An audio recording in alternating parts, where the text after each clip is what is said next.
हृदयंता परस्परम कथयंति च माम नित्यम तुष्यंति च रमंति च।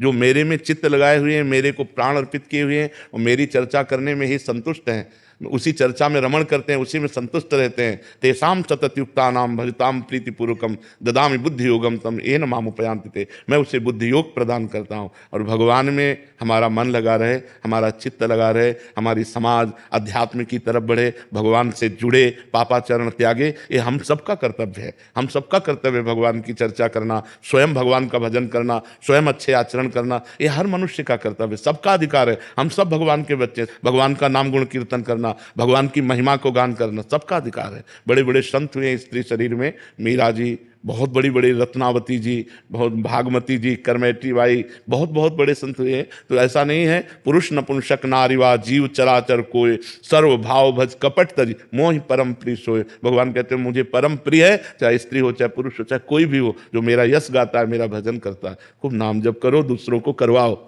जय जय श्री राधा, जय जय श्री।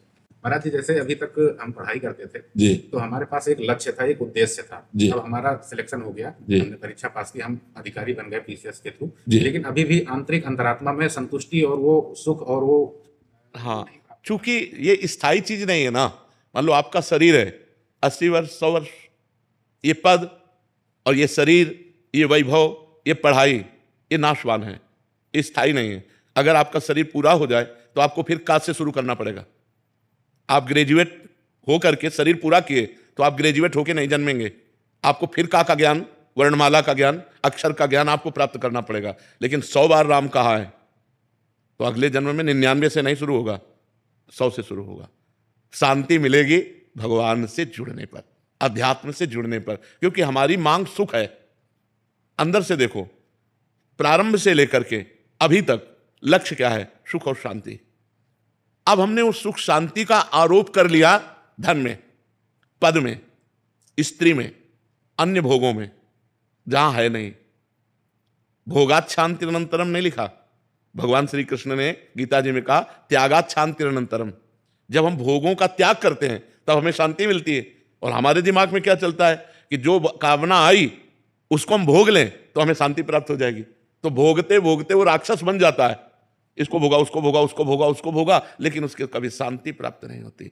तो जो थोड़ा पवित्र हृदय है, जैसे आपका पवित्र हृदय है, तो असंतोष पैदा हो रहा है कि यार मतलब जो चाहिए वो तो नहीं है। और अगर मलिन होता तो अहंकार हो जाता, ये हमने पढ़ाई की और ये पद प्राप्त किया, लेकिन नहीं, वो आपको थोड़ा अंतःकरण पवित्र है, इसलिए उसकी मांग है शाश्वत सुख जिसमें दुख का लेश ना हो, अविनाशी पद जिसमें भय का प्रवेश ना हो। अभी भय और दुख दोनों ने पिंड नहीं छोड़ा, असंतोष कामनाएं अभी पिंड नहीं छोड़े, तो इसकी पूर्णता अध्यात्म से होगी।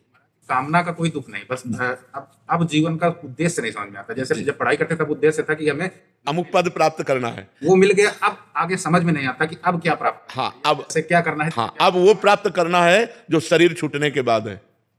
शरीर रहने रहने तक का तो प्राप्त कर लिया, कि खाने की, पीने की, समाज सेवा की कर ली, लेकिन शरीर छूटने के बाद क्या गति होगी, इसका आपके पास है कुछ प्रमाण? अब वो प्राप्त करना है।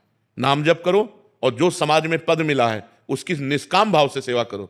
कभी अधर्म जनित क्रिया ना होनी चाहिए। अधर्म जनित क्रिया जैसे घूस ले लेना, आपकी समझ में आ रहा है ये आदमी निर्दोष है और फिर भी उससे दंड विधान करना, आपके समझ में आ रहा है ये दोषी है फिर भी उससे पैसा लेकर उसे छोड़ देना। जो जहां जिस अधिकार में है, धर्मयुक्त अगर अपने कर्तव्य का पालन करे और नाम जप करे तो ज्यादा उसे अगरबत्ती जलाने की जरूरत नहीं है। वो इसी क्रिया से भगवत प्राप्ति की योग्य हो जाएगा, इसी क्रिया से भगवत प्राप्ति की योग्य। अर्जुन जी कह रहे हैं कि मैं संन्यास लेकर भजन करूंगा, भगवान जी कह रहे हैं मारो इनको, मारो, ये अधर्मी है, अधर्म पक्ष में है, इनको मारो। तो युद्ध का मतलब है अपने कर्तव्य का पालन करना। यदि हम अपने कर्तव्य का पालन करते हुए भगवान नाम जप करते हैं तो परम संतोष प्राप्त हो जाएगा। आप देख लेना।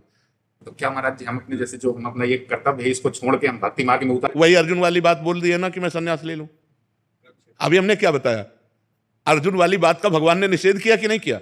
हम क्या कह रहे हैं? आप अपने कर्तव्य का पालन करें जोर से, लेकिन भगवान के लिए।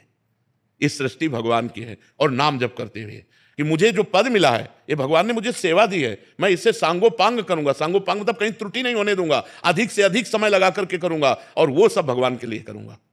ये मैं भगवान के लिए करूं। जैसे आप भगवान के लिए करेंगे ना तो आप कभी अधर्म नहीं कर पाएंगे। आप कभी गलत नहीं कर पाए, क्योंकि आपको हर समय भगवान दिमाग में दिखाई देंगे, यार कोई देखे ना देखे भगवान तो देख रहे हैं ना, बस इसी से भगवत प्राप्ति हो जाएगी। अपने कर्तव्य का पालन करना और वो भगवान के निमित्त करना और नाम जप करना, नाम जप जरूर कीजिएगा। और कोई गलत आचरण जिनको आप जानते हैं गलत आचरण, वो आपके जीवन में नहीं होने चाहिए। जैसे शराब पीना है, पर स्त्री गमन करना है, घूस लेना है, अहिंसा, चोरी, जो भी, अगर ये गलत आचरण नहीं है तो आप पैंट शर्ट में भी साधु हैं। साधु का मतलब केवल वेश से नहीं होता, साधु का मतलब होता है उद्देश्य से। अगर हमारा भेष साधु का है और उद्देश्य रुपया है, सांसारिक भोग है, वो सांसारिक है, और आप पैंट शर्ट में हो, आपका उद्देश्य भगवान है, तो आप साधु हो।